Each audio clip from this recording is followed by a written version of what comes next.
Good evening, everyone. This is Sky Juice coming to you live and direct from the beautiful island of Puerto Rico. And this is the Sky Juice Show, the juiciest show around. And I have the lovely Dayna Martin here. Where are you out of New Hampshire, right? Yep, we live in New Hampshire. And Dayna Martin wrote a book about radical unschooling, which is basically how I became connected with her. But also within the book and within, I would call it her movement, which is basically blown up around the world. She is one of the leaders of the peaceful parenting movement. And I'll definitely let her explain it because I know she's more prolific in her explanation. But basically, what got me interested in unschooling and peaceful parenting is the fact that I have 5 children. And I really felt disconnected with the style of parenting that I was raised in and that my parents and my friends were raised in. And I just always felt bad the way I was taught to discipline children. And her book, I met her at an unschooling conference here in Puerto Rico, which even though it didn't have a whole lot of people, it was just awesome and totally up my alley. And I just wish more stuff like that were around here. But it totally woke me up to the fact that there is something wrong with the way we talk to our children, the way we treat our children.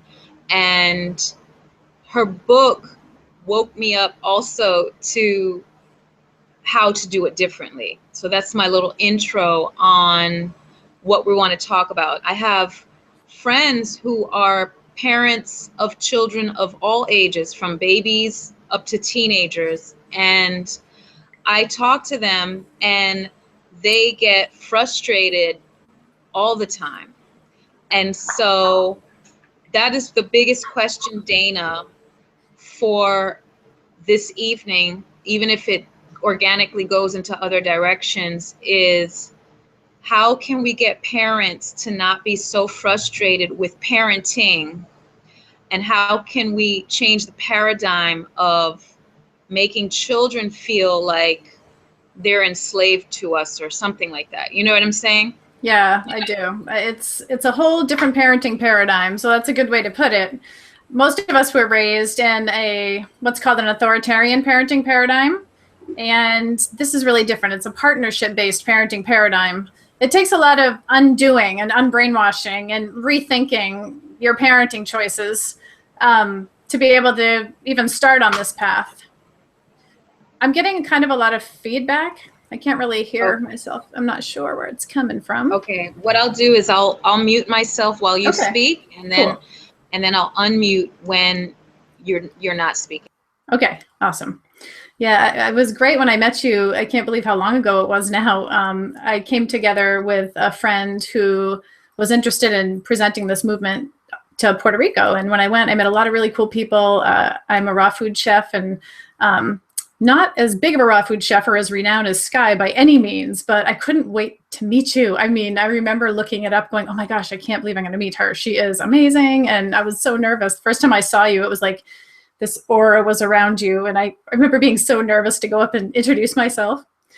But since that time, we've connected, and I'm really honored to be here. So I want you guys to know, whoever's listening, that this is just a casual conversation, and any question you guys have that comes up, please ask me, because this is my passion, and this is not something I ever thought I'd be doing. Before having kids, I didn't know how I would parent, and it came really organically to me to be parenting this way. It's very instinctual, and I think as I'm talking to people about it, I think it will remind you guys that are listening that you already know this. Like, on some level, you know what I'm about to share, and I think I allow people to listen to their inner voice that may have been silenced and give you permission to parent peacefully with love. I know this isn't a destination-based life. It's the journey, and we all make mistakes. And I'm not the perfect parent, so don't make that assumption. Even though I love to share about this philosophy, I make mistakes. And it's what you do when you do make those parenting mistakes by apologizing and reconnecting that make it much different than a traditional authoritarian paradigm. So we're all here just to help each other learn, basically.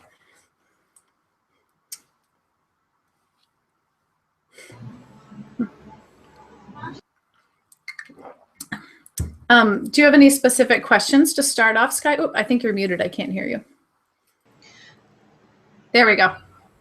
Did I unmute myself? Okay. Yep. Definitely. So basically, what is peaceful parenting? And not necessarily just in the name, but tell us what your philosophy is behind the whole parenting thing, whether it's called peaceful parenting or it doesn't matter. I'm not big on titles and names. Yeah, I hear you. Okay, yeah, great. Well, an authoritarian parenting paradigm is really based on the parent's needs. It's how most of us were raised, and it's focused almost solely on obedience and compliance. And so, in behavior modification, that's a really big one. I mean, when you watch shows on TV or you hear from experts or doctors or friends or family, a lot of it's about behavior modification and how do you get kids to obey you. And it's excruciatingly frustrating to spend your parenting time, parenting years trying to control another human being. However, that's what we're told to do. And it gets really depressing and it gets really sad. And people are wondering why they're not enjoying being a parent when they're told to do this. So an authoritarian paradigm is based on meeting the parent's needs from birth, basically. It's based on the parent's needs for quiet, uninterrupted sleep. There's so many different ways in which we're told to put our needs before our kids' needs, and to be convenient, for parenting to be convenient. Now, what I'm doing is very different. It's called a partnership-based paradigm. Again, I mean, I'm not crazy on labels either, but just for distinction, it's important to share that this type of parenting paradigm is focused on not only the needs of the parents, but on the needs of the kids too. The first time people hear that, they might say to themselves, like, well, I focus on my kids' needs, but I don't think that most people do in the way that they might focus on the needs of of their partner or a friend. So children are not to be raised. I don't think they should be raised just focused solely on obedience. So when you focus on kids' needs, it kind of opens up so much to be able to focus on. I mean, this parenting is not easy. It's definitely not for the lazy parent. It's a lot of work. It's really hands-on. That rules and forcing obedience is easy. It's not joyful, but it's a lot easier than doing it in such a way that you are modeling that everybody's needs matter. When children are raised in an authoritarian parenting paradigm, a lot of times they can grow up really selfish, narcissistic, and focusing on their needs only, and nobody else's needs matter. Now, when you think about it, how did they learn that? Well, from you parenting that way, and this isn't a thing where I want to point blame at anybody, because you do what you know how to do until you learn something different or better or more connected with your own soul. And I know this life isn't for everybody. I know it's not for every parent. However, I really do believe that this life is for every child, and every human being I believe, deserves the right to be heard and their needs met. So instead of focusing on behavior, we focus on the needs under our kids' behavior, because when you can focus on the needs and not just what your kids are doing, and you're focused on why they're doing it, you can really help them get their needs met. And in doing so, you're building this amazing connection and trusting relationship. And a side effect of that trust is that children's behavior, even though I don't like to use that term, just for clarity, I want you guys to hear it. Their behavior is really positive most of the time, and you're not getting that negative behavior that most parents do when children push up against being controlled. So that's just a tiny little intro to what this is all about. And I remember the first time I started hearing about this philosophy, it blew my mind, because I felt so validated. I felt like, oh my gosh, I was right all those years as a kid. When I was growing up, I knew that there was something off. I knew there was something a little wrong, and I never could really put my finger on it. And when I started reading about this, I was already parenting that way, didn't know there was a name for it.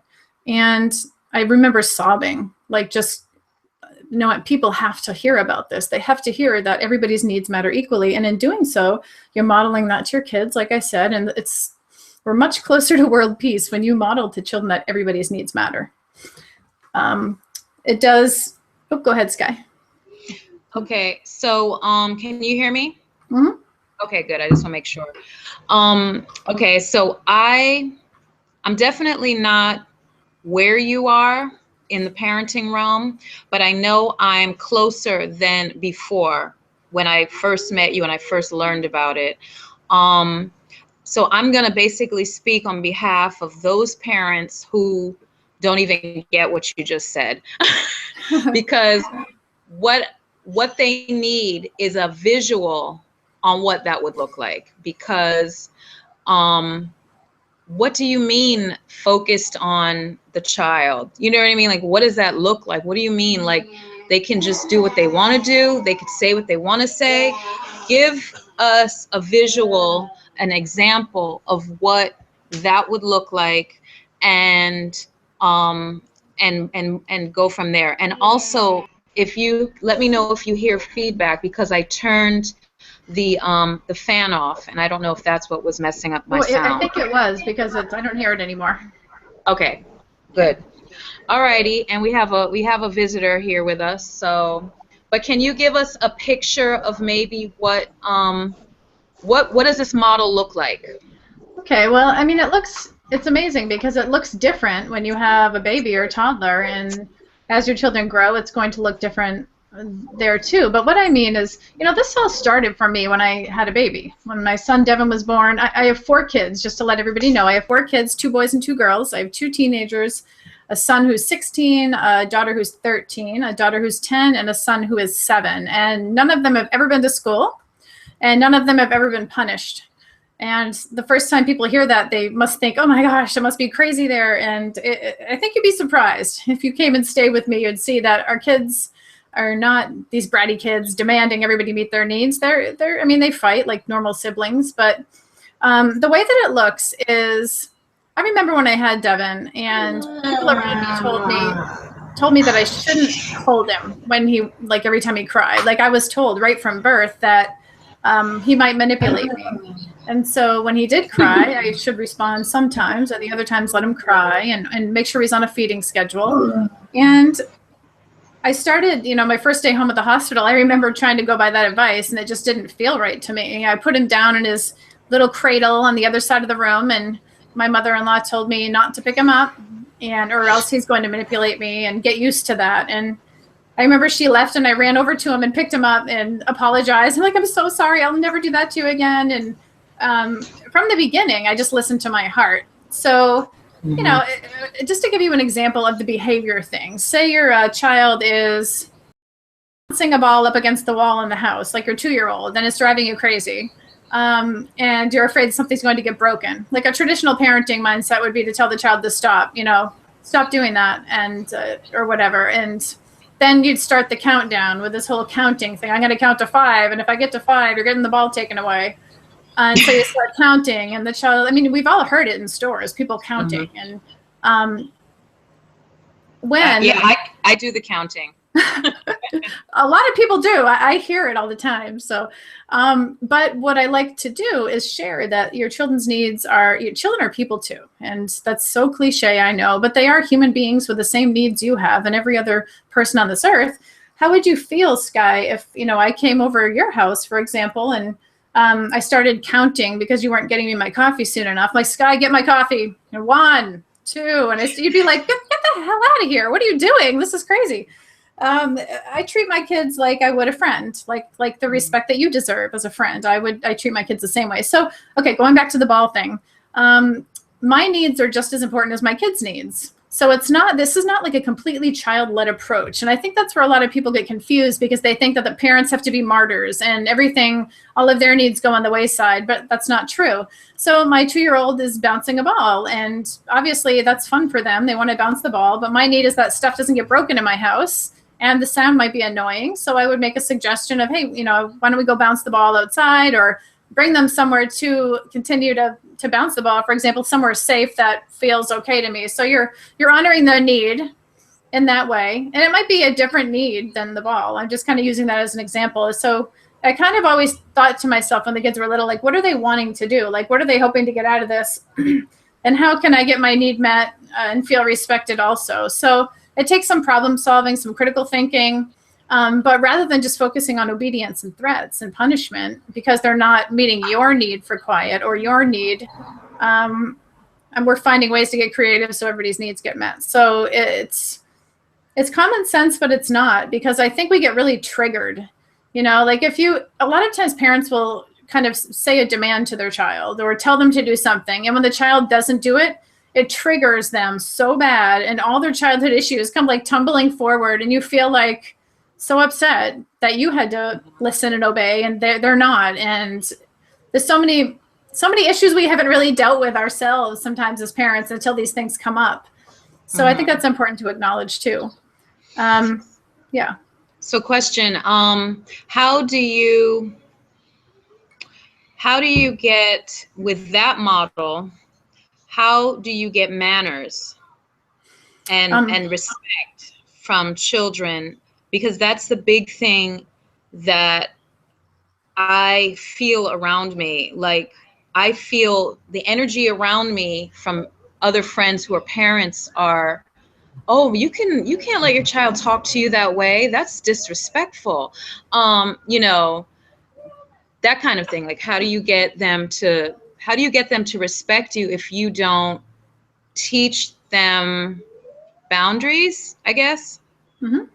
That's a really great question. I get that a lot. And I think it's important to realize the difference between obedience and respect. I think a lot of times people get the two confused. And a lot of times what they're asking is, how do I get obedience? Instead of how do I get respect? Respect begets respect. So when you're respectful to your child, you're modeling that's how you are to be in this world. And most of the time, they reflect it back. However, I think it's so important to take into account a child's age and development and what they can and can't do developmentally. I think that's such an important component, important piece. I mean, little kids aren't adults, and we shouldn't constantly be training them for adulthood. So this takes compassion. It's like compassionate parenting. It takes compassion, patience, and understanding that children are doing the best they can with what they know at the time. I don't always say please for something for my husband. Maybe I should, but sometimes if I'm tired or frustrated, I just would love for him to open his heart to understanding that I don't have time for niceties at this very second. I just need this,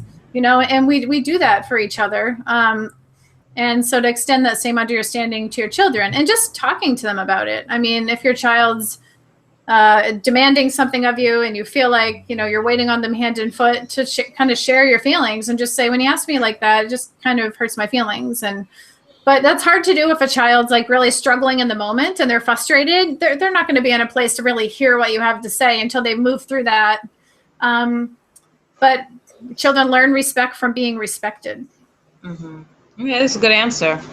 And so now, and so a lot of this is going to be based on my own personal experience, because out of the 5 children that I've raised, this last one, who is 6, he'll be 7 on Friday, is the only one who's really experiencing this new life that I have emerged into in terms of this new way of thinking. So he's getting the full on unschooling as best as we can. I mean, we don't have a curriculum, so it's very much a free, natural learning lifestyle. He's also getting concepts or bits and pieces of peaceful parenting, in the sense that we talk to him a lot. And and it used to be, when I had my oldest child is 20, so he doesn't even know this mother that I am now. he knew me as a much different mother, and my whole lifestyle has changed. I mean, I was working, I had to be out the house by certain time, so I didn't have time to negotiate and feel the needs of people. It was like, we got to go, we got to be on time, let's hustle, let's make it happen. I don't want to hear it. Now I'm home with them. We wake up at whatever time. Life is way different, it's chill. So I have the flow to be calm and engaging and what have you. And I really appreciate this. I mean, I'm so grateful that I've transformed my life into a calmer me. I just feel better. The thing is, so my 7-year-old, he just went into the room. I almost feel like he is I almost feel he has a touch of ADHD. And I don't know if this is an unschooling question or just maybe his way of being, and it's definitely related to my lack of how I used to parent. If I was parenting with him the way I used to, which was more strict, more on it, and we were leaving the house every day to take him to school, he had more structure, so to say, I think he would be a different person. But right now, my frustration, my personal frustration with him is he doesn't listen to me. And it takes me a lot of talking to him over again. And I do start yelling at some point, because I've talked to you once, I've talked to you 5 times about this. Pick up the pillow. I don't want it on the floor. It gets dirty, you know, like from the couch or something like that. And so that's one of my frustrating points. And how do you do a compassionate parenting model and focusing on his needs and getting your needs met as well?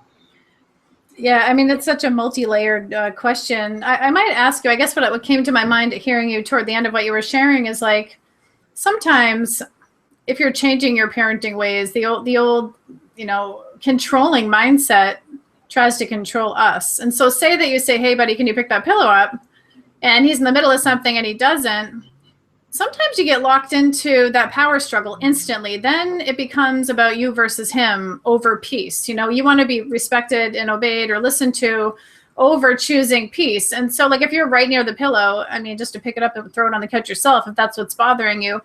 I'm not saying that you always have to do that, but my point is like, once he doesn't listen the first time, it's what direction you go in at that point that indicates like if you're choosing peace or control or power struggles, you know, like do you still feel and get triggered if they don't listen to you the first time and then instantly it's you versus them? I think that's the kind of thing that you want to like be aware of when you get the desire locked into a dynamic like that of a power struggle, you versus him. That's when you just have to stop and breathe and kind of choose the more peaceful thing, you know, and go put the pillow on the couch yourself, go over, give him a kiss on the forehead and say like, hey, try not to get the pillows on the couch. I love them. I don't want them to get dirty. Thanks, buddy. I mean, kids are much more receptive to, then he's really going to hear you. It's not about you versus him in that moment. And like, what is, if the pillow really was the most important thing over obedience, you just go over and pick it up and throw it on the couch yourself. I mean, so I think you really have to get real. You have to get so real and authentic with yourself and what's being triggered and what is your true intention in that moment. Is the intention for your pillow to get off the floor, or is the intention for your child to obey? And that's like the internal work. That's like all the work we have to do to, you know, get to this point. That is definitely the power control mentality that I've always had in parenting, and that's what I've been taught. And I never thought it felt good for me or for him or for any child, but I just felt like so in your parenting, do you have children? Do any of your children, if you ask them to help you do something, do they not help you because they're busy doing something else? And how does that feel as a parent? Like, I don't want to feel like I have power and control, but I do want to feel like I have some sort of leadership quality going on here. Like, hey, this is a way I want this place to look, and I don't want the pillows on the floor. That's my rule. Is there not a sense of having rules, something that works? Well, I think that's so great, again, to bring that up. These are the kind of real-life situations that you can try to understand with. My kids, the older they get, the more they are able to help, the more they do. They have the freedom, just like my husband has the freedom to say, you know, I'm in the middle of something, I'll get it in half an hour, I'll get it in a few minutes. Like that's, that I say the same thing to them. If they need something from me, you know, can I get a drink? I'll be like, let me just finish this up, and I'll be happy to get it for you. Like, it's a matter of just that kind of extending that kindness to your kids and understanding that just because it might look like something that's not important to you, that he's just playing with cars, for example, on the floor, toys, his work and his play is his work, and it's just as important to him as you answering emails or anything else that you feel you have to do. So approaching it with that same level of respect. My kids are happy to help most of the time. I mean, Devin empties the dishwasher. Tiff vacuumed earlier today because I asked if she could grab it. Most of the time they will, but again, if they're in the middle of something, or they say, oh, I'm just so tired, I don't want to, I don't feel like doing it right now, then I just think to myself, is this something I absolutely have to have done now? If so, I'll do it. Or if not, I can wait half an hour till they're ready. So I don't know if you'd even call it negotiation, because that kind of feels like someone's losing or you're compromising. And it's not necessarily that. It's just, finding ways to meet your needs and communicating peacefully with your kids. So it's not about, like, I don't have any rules for the pillows. For example, if my kids kept throwing pillows on the floor, actually, you know what, something like this happened yesterday. It's triggering my memory. Devin and Orion were wrestling on the couch, and I got a new couch cover.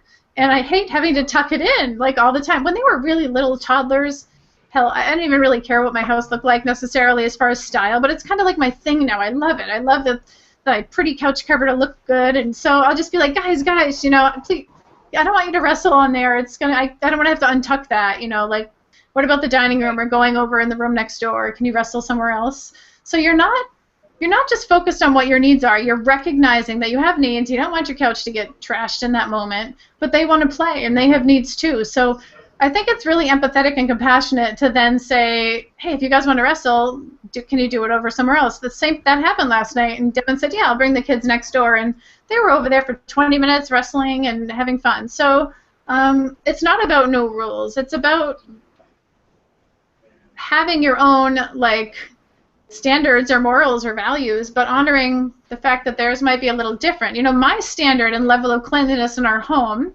is not necessarily my husband's, not necessarily my kids'. It's my need to have that level of organization. To sort of force another human being to solely meet what my need is for the house feels a little unfair. Now, keep in mind that my daughter Tiffany, I'm in her room right now. Her room is so clean, like, it's perfect. And I'm ashamed of opening my drawers where my clothes are, because I kind of ball them up and throw them in.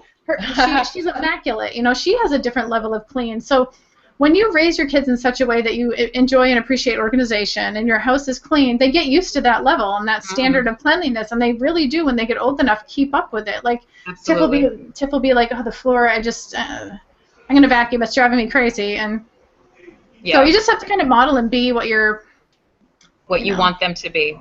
Yeah, exactly. Here's a scenario that I was a part of. My best friend is Indian, and her husband is black, and they have these beautiful mixed children that are Indian and black. The oldest daughter has this big curly hair that is this big. I mean, it is like a big fluffy, like, it looks like a lion. And she hates her hair. The daughter hates her hair. And everyone who sees it, they want to wear their hair that way. Like, if they could buy her hair and stick it on themselves, her hair is like everything. The situation was, the mother everyone loves the hair. And the daughter, all she does is she gels it back and ties it really tight, and she gets it in a tiny, tiny little ball in a bun in the back. And they were having an argument about the hair, about the whole hair. And my girlfriend got so frustrated with her daughter not loving her hair, she started yelling at her. She was yelling and screaming at her, telling her, because her daughter wants to have her hair straightened. Like, she wants it, like, you know how you take the blow dryer and the hot, the press or whatever, and she wants her hair to be straight. And her mother said, when I die, you can straighten your hair. Not while you're in this house, and not when you're in college. And if you go away and go out of college and you straighten your hair, don't come back. Don't ever come back. And I was like, now you know that is going to make her rebel, because anytime my mother went hardcore like that on me, the opposite is the result that you're going to get. Like, you're going to make her want to straighten her hair so bad because you're putting so much force on it. And I was just like, what can and I kind of felt bad for the daughter, because her mother came really hard. And I know my girlfriend is not that evil. I don't call that an evil thing. I just think my girlfriend was so frustrated with this beautiful daughter that she has, who doesn't acknowledge her own beauty. How would you flip that? I Well, guess I mean, that's a great, yeah, totally. When I work with parents that, with an example similar to that, I usually just ask them what their need is. Like, what is your need for your daughter? We're talking about meeting everybody's needs. Like, what is your need for your daughter to have her hair the way you want it? And you really kind of got to dig deep, find out what it is. Maybe she was never allowed to have her hair like that, big and beautiful if it was, for example, or there's something within the mother's past that makes her tie her happiness or, to that whole situation. So you hit the nail on the head, though. Like, if you're trying to control something like that, like to the daughter, it stops becoming about the hair, and it just becomes about freedom and autonomy. And the second you say somebody can't do something, it's our natural instinct to be free. Well, it's an instinctual feeling. We're born into wanting to be free and freedom. So the second she makes it about the hair, the daughter doesn't care. Like, she just wants to be free, and will push up against that. So it's not even about the hair with the daughter anymore. She just wants to be respected and free. And I think that's an important thing to realize. I remember, the same kind of thing happening to friends and happening to me. And you're pushed to do things you're not even ready for because you just want that freedom and respect to have the choice to do so. I wasn't allowed to watch horror movies, for an example, and I really wanted to watch Poltergeist when it came out, and I remember my just being like forbidden to see it, and I was older. I wanted to see it. I felt I was old enough, so I watched it. It kind of freaked me out, and then you're dealing with not being able to really tap into what you're ready for developmentally and emotionally, and what you're not ready for when you don't have freedom, because it just screws everything up in your mind with tying it into autonomy. So I would just find out, like, why is this mom tying her happiness into the conditionality of her daughter's hair, and help her really kind of get to the root of that, because oftentimes when you can look at yourself and be like, oh man, I didn't even realize that. And you know what, her daughter, I think it's important to realize, just in this example of a friend, like how much damage she's doing to the relationship, and is it worth it? Is it worth it just to look a certain way? So connection and what do you think? What do you think I, as her friend, I don't even know how to approach this, because it's definitely an in-house conversation. It's a personal family thing. I just happened to be there, and she just went off one day at her daughter. Yeah. But I didn't make the comment like she's going to rebel. And my friend was like, I don't care. But I want to go deeper without being invasive. I would just say, something like, I totally respect how you need to parent completely, but I'm just curious, like, why do you feel that her hair should be like that? Like, I'm just curious from my own personal knowledge, and I'm not trying to offend you, but... She probably would say her daughter doesn't realize that she has beautiful hair. I don't think that's the point, honestly, but that's where her perspective is. Like, her daughter's hair is beautiful. She needs to accept it. She needs to own it. She needs to realize it and deal with it. Okay, yeah, I hear what you're saying completely. And you know what? I will say, anytime we feel the need to control another human being, almost every single time it's based in fear. But what happens? So there's something she's fearful of. She's fearful of her daughter not having the self-esteem she should. She wants her to celebrate her, beautiful hair and who she is as a person. So that sounds like it's tied into some kind of fear. But what happens is, once we get fearful and we try to control as a result of that, it's amazing how it becomes a self-fulfilled prophecy, because your reaction to your fear in trying to control her is literally going to create what she's fearing is going to happen from her not having her accepting herself or having her hair like that. And that's the fascinating thing about it. And then the mother will go on and she'll think that the daughter is insecure and even get stronger, and to reinforce the idea that she should have her hair a certain way. So it's only through freedom and respect that children gain confidence. So if it truly is that the mother wants her to just love herself, I mean, it sounds, these are all like really good intentions. You know, these are loving, beautiful, sweet intentions for our children. We just don't know because no one's talking about how that screws things up, you know? I'm sure I can totally hear what you're saying, and your friend's total beautiful intention for her daughter to love herself and celebrate her gorgeous hair. However, it's through control and disrespect of her choices that will cause the low self-esteem that she's fearful is going to happen. Do you know what I mean? Absolutely. Let me see. We have Larissa here. I'm not sure if she wants to ask any questions, but since she's here, I'm gonna. Oh no, she dropped off. I hope I didn't. I hope I didn't do that. I think I was trying to unmute her. But anyway, well, that's good. I don't even know how to bring that up with her. Maybe I'll just show her the video.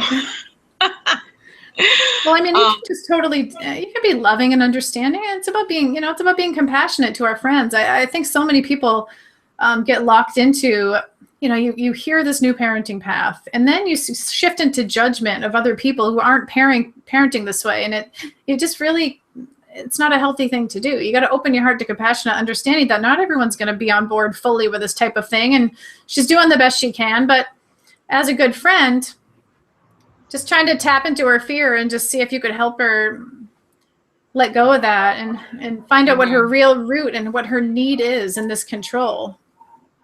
I mean, I definitely agree with that. And I think what happens is, okay, so I grew up in the Virgin Islands. And I think that is where I got screwed up in the whole parenting philosophy, because back in the Caribbean, or here in the Caribbean, parents are, I think more so than in the US, parents are very, this is the way it is.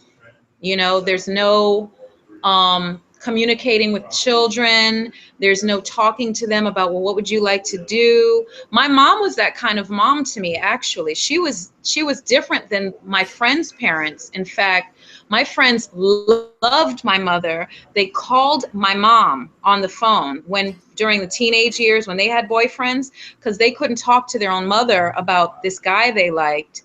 And so I had that from my own upbringing, but my friends, my surrounding friends, if you talk to your parents about sexuality, guys, anything that's not straight and narrow, you're considered disrespectful to your parents. And even my husband has that same upbringing. He's from the States, but there's just a certain paradigm there's certain aspect of parenting that some people are raised with. Oh, you can't do that. You can't say that. Oh, I would never say that to my parents. I would never do that. Boy, I would get killed. So yeah. So there's this fear that parents have put into even grown adults who, like, in my opinion, like my husband and his mom, they don't have an authentic relationship, because he can't say anything to her that's not normal, you know, like he can't, and he really, honestly, he can't talk about his life, because, you know, if it's not like by the Bible, then she can't even, she just thinks it's wrong and disrespectful. She already is judging him. And that's just a lot of people. So my question is, how do you, with your philosophy and your different way of dealing with your children, deal with the outsiders who look at that as like off the charts?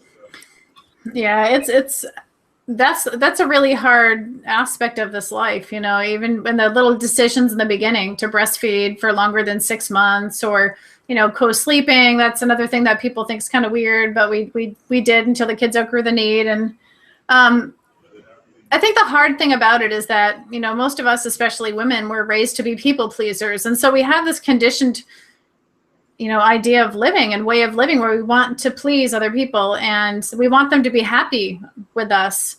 So I remember after I had Devin and I was faced with these alternative like decisions, my heart was wanting me to parent one way, and then, you know, everybody that I wanted to love me was telling me to do things differently. So there came a point where I had to make the decision either to listen to my heart and connect with my son in the way, I felt was best, or be accepted. And I remember standing on the pinnacle of that decision and saying, well, hands down, I want to be a good mom. I won't have any regrets.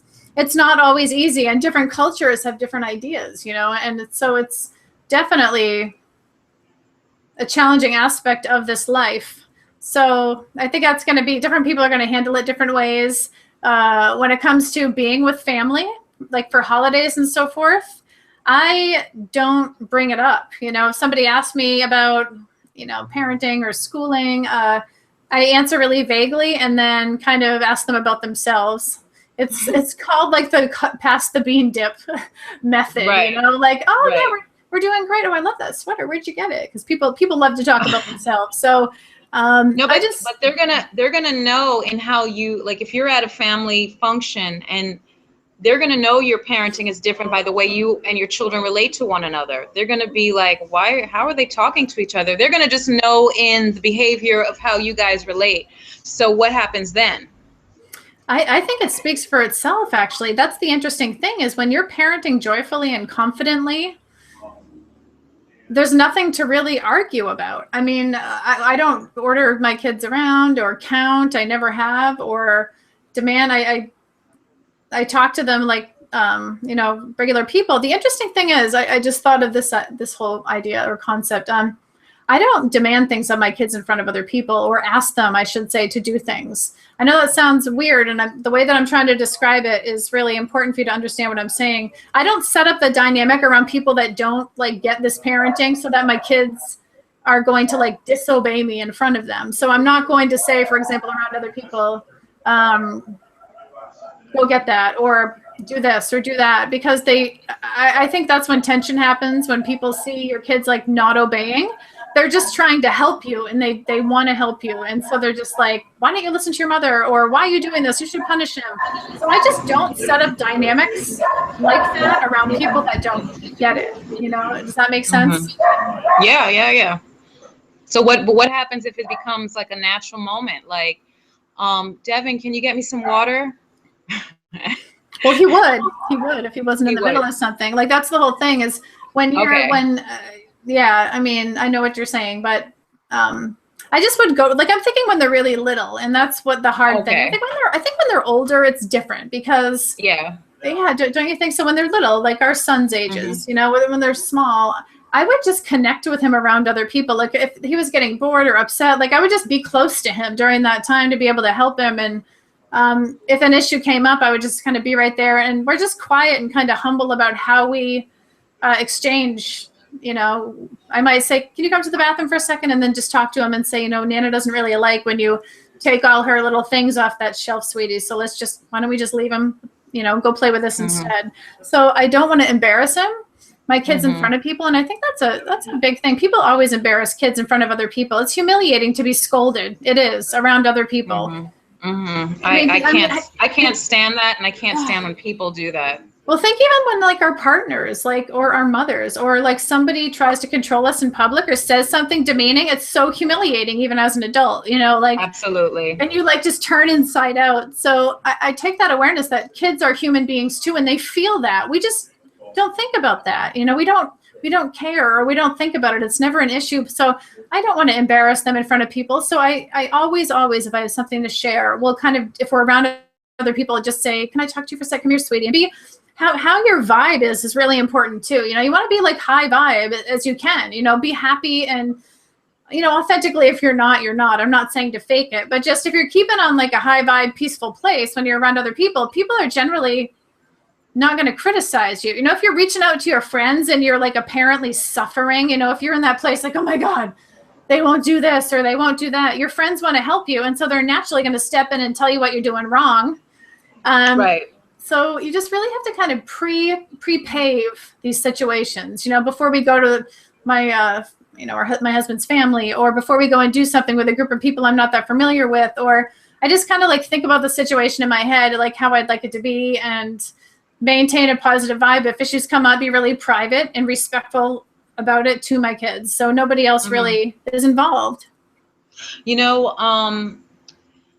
I think a few of my friends are single moms, and one person I'm thinking of has had a really frustrating time with her daughter.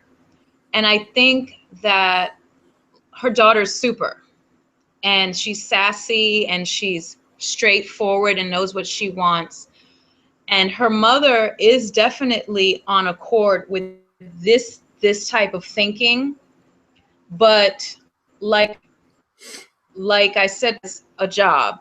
And so she has to be to work at a certain time. She has to, she has order and structure. So she has to take her daughter to the preschool, this, and this. And she hasn't quite gotten her daughter on board with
Hey, okay.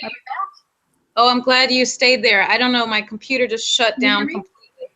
Yes, can you hear me? Hold on one sec. I can't hear you. There's no volume on your end. Let me see. My volume is, let me do a test. Sorry, I can't hear you. It's weird.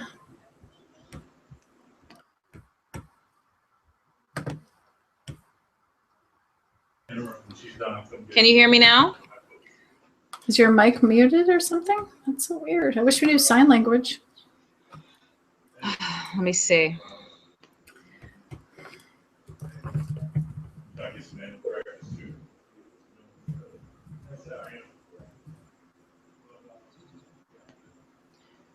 Let me see.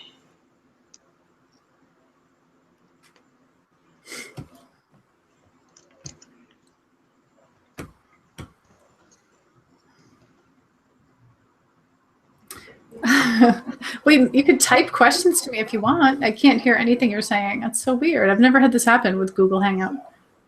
Yeah, I don't either. It's totally up to you. If you want to end and try later, or if you want to type questions.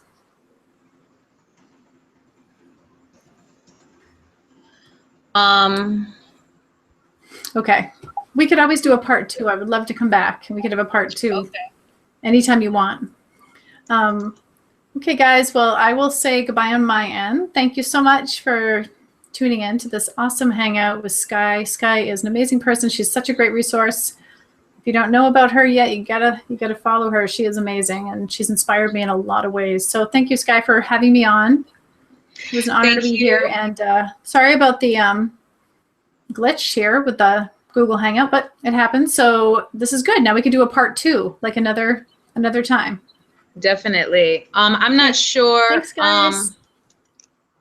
I'm not sure if you guys can hear me and not her. She's not hearing me, but I just wanted to say goodbye to her, to Dayna, and we're gonna do this again, at least so just to finish out, so that we both can hear each other. So, talk to you later. Okay, bye. Thanks, guys. If you want to hear more about what I'm up to, you could check out my YouTube channel, The Sparkling Martins. I also have a website with tons of videos and articles about this type of parenting paradigm, and it's daynamartin.com. So feel free to contact me anytime, too. I offer parenting coaching, and no one will be turned away if you need support. So thank you guys so much for tuning in, and thanks, guys, so much. Talk to you soon. Bye. All right. Peace.